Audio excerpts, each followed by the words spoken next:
Now, let's take a closer look at the additional ingredients in our recipe and the reasons we include them, such as improving flavour, enhancing texture, and helping the dough perform better overall. First is the water. We use the same amount of water across all our recipes.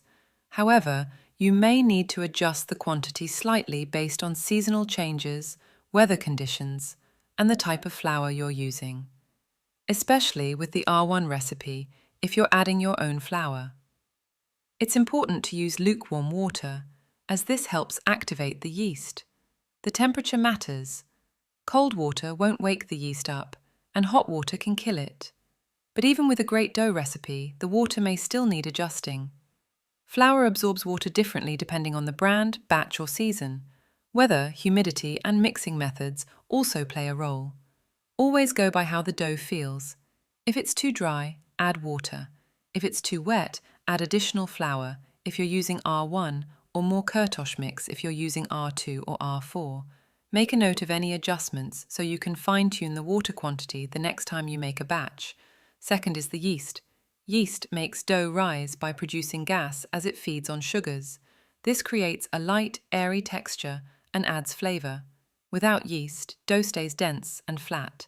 We use the same amount of yeast across all our recipes, with suggested quantities for both fresh and common dry types. Since yeast strength can vary, it's a good idea to check the packet instructions. We use fresh yeast, which we crumble directly into the bowl. Some prefer to dissolve it in warm water with a pinch of sugar to speed up fermentation. In warmer months, you may want to reduce the yeast slightly if the dough is rising too quickly. Always check the use-by date, as yeast potency can deteriorate. Third is orange juice and orange zest. We add orange juice and zest to our dough to enhance structure, flavour, and rise. Vitamin C in orange juice strengthens the gluten network, making the dough more elastic and improving texture. Its natural acidity also supports yeast activity, helping the dough rise in a controlled way. The juice adds moisture, keeping the dough soft, while the fragrant oils in the zest boost flavour and aroma. Together, they create a dough that's tastier, more aromatic, and beautifully textured. Since we use the same dough for both sweet and savoury variants, we find the subtle citrus notes complement both perfectly. If you prefer not to use orange juice and zest, you can simply replace the juice with the same amount of water. Fourth is sunflower oil.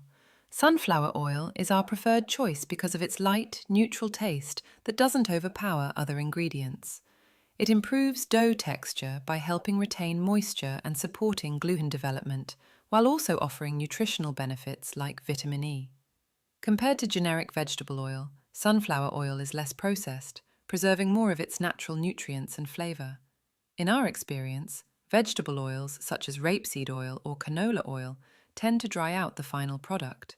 We list the oil quantity in grams rather than milliliters, so you can weigh it directly into the mixing bowl for accuracy and convenience. Fifth is the flour. The right type and quality of flour is the foundation of any great bakery dough. If you're using the R2 or R4 complete mixes, there's no need to worry about sourcing additional flour, as the flours we include are already carefully selected for optimal results. However, if you're using the R1 concentrate, you'll need to find a suitable flour that works well with this recipe.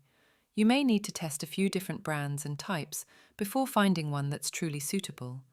The ideal flour should help the dough rise well, produce a light and fluffy texture, and bake fully within the 4 to 6 minute window, without staying raw in the middle. You can download all our recipes from our website, or scan the QR codes to access the PDF versions.